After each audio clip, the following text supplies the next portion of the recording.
Hello, my name is Sam Dossett, and I am helping plant New City Church in Austin, Texas. And I'm here to talk to you today about why your college ministry needs to leverage adult partners. So the reason I'm even talking about this is because, first off, I'm incredibly passionate about getting to know and loving on and partnering with the adults that are members in your local body. And second, because I've seen how it works. So I previously was the Associate Director of College Ministry at Redeemer Church in Lubbock. And when I started out at Redeemer College, we'd had between 5 and 10 adult partners. And within the 3 years, me and my team got to see that partnership number grow from about 5 to 10 to about 75 adult partners. And so as you can tell, I'm super passionate about it. We saw the ways that the Lord used it to not only grow our ministry, but to grow our students and grow them as disciples, but also to grow our whole local body together, to love Jesus and to be mobilized to care for and mobilize college students to go to their city, to their country, and to the ends of the earth. So we are going to talk through really quickly why you want to use the language of partners versus volunteers for adults that are coming into your ministry, why it's important and why I think you should have adult partners, how to recruit them, and then how you can partner with them. So we're going to go ahead and get started. So the Merriam-Webster definition of a partner is any number of individuals with interests and investments in a business or enterprise among whom expenses, profits, and losses are shared. So the really important part of the end of that definition is going to be that expenses, that profits, and that losses are all shared. So the difference between a volunteer and a partner is a volunteer shows up, does the work, and then leaves. But a partner is invested. A partner is someone who experiences the highs and lows alongside those that they're working with. It is a person who loses and weeps and grieves, but also rejoices and celebrates and laughs alongside. And that is what I think that language I think is really, really important when we talk about adults that are coming in to work with our college ministry. Because the thing is that we see Paul in Philippians 1 talk about how the Church of Philippi are his partners in grace, how they are partakers in the good news of Jesus alongside him. When he's talking about these things, he's talking about the entirety of the Church of Philippi, all of the saints that are there, not just the overseers, not just the deacons, but every single one of them, and how they partner alongside him and are invested in the fellowship they're a part of, and how they really are, they are going out and they're talking about the good news of Jesus all together because they all have been taken over and they all have recognized the grace of Jesus. And that is what I think that we have been called to do as believers.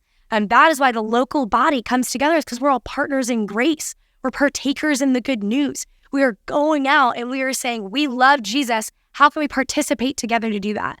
And adult partners are an incredible resource that you could partner with to mobilize, to disciple, and to love your college students.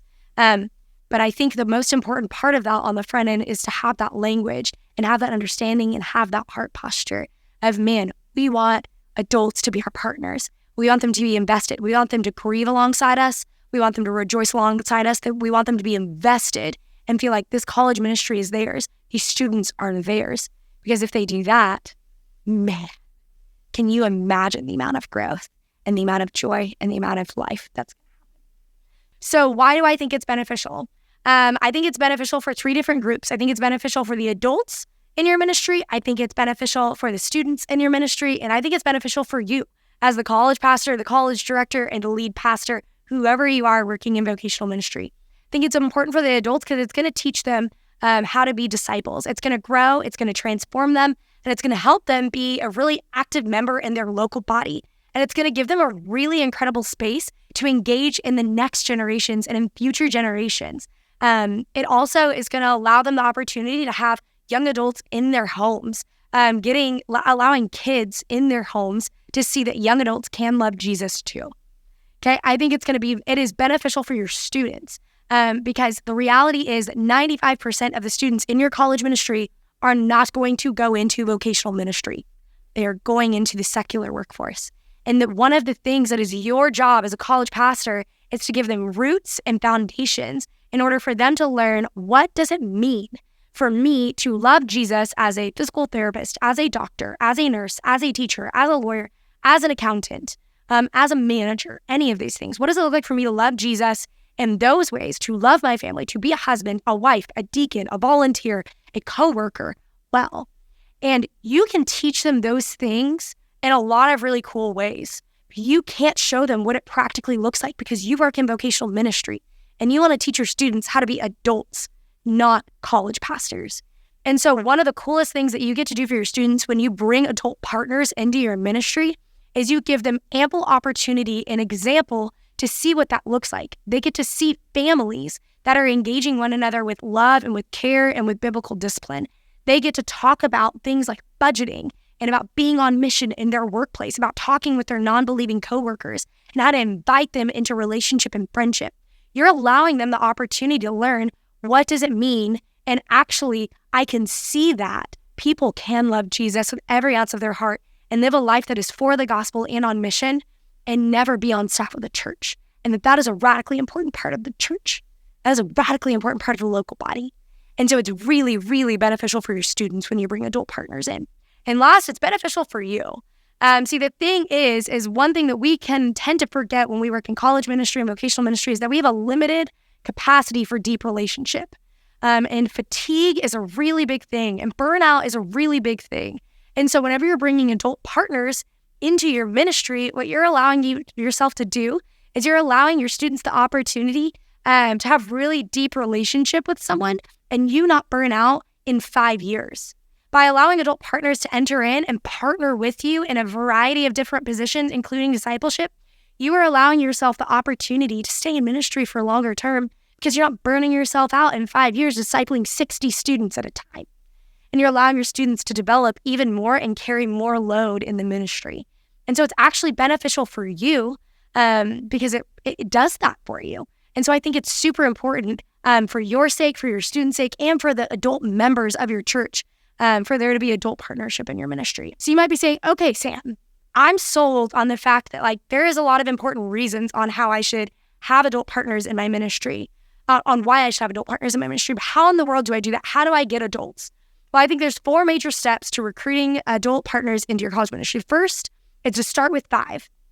Find 5 adults that want to serve in your ministry. Look for people that are faithful, that are available, that are teachable, okay? That show up, that are members of your church, that want to be a part of the ministry and want to serve, and are people that are humble and that look like what you want your students to look like. Find 5 of them. Ask your lead pastor, ask your discipleship pastor, look at your friends, look at alumni that have come out of your college ministry. Just find 5. And then give them realistic expectations. Have a meeting, give them realistic expectations on what you want that to look like. How much time is this going to take every week? What is it like discipling or caring for a college student? What am I actually committing to? What are the issues college students are facing? And actually give them realistic expectations of what that's going to look like. And then once they're in, they understand what they're committing to. You've got the 5 that have committed. Then you need to engage in bringing them into the ministry. And you can do that doing 3 C's. First is care.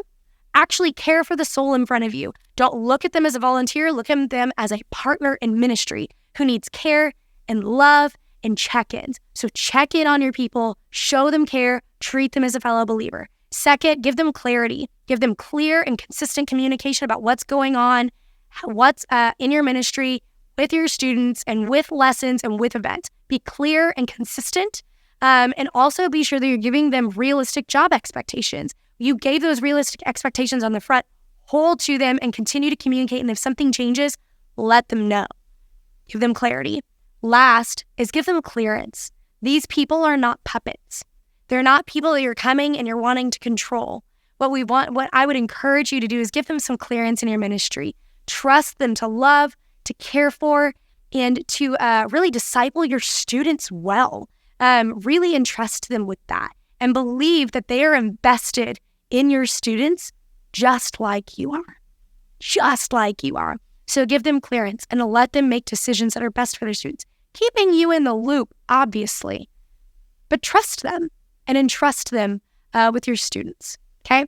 So now that and then after that, one last thing that you're going to do is at the end of your semester or your school year, whenever you've decided that you're going to switch or add more adult partners.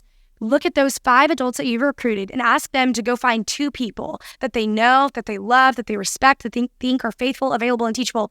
Have them tell their testimony. Have them say, this is how I grew when I was discipling these college students. This is how I saw students grow. This is what I saw this year. This is the way the Lord changed me and drew me closer to him.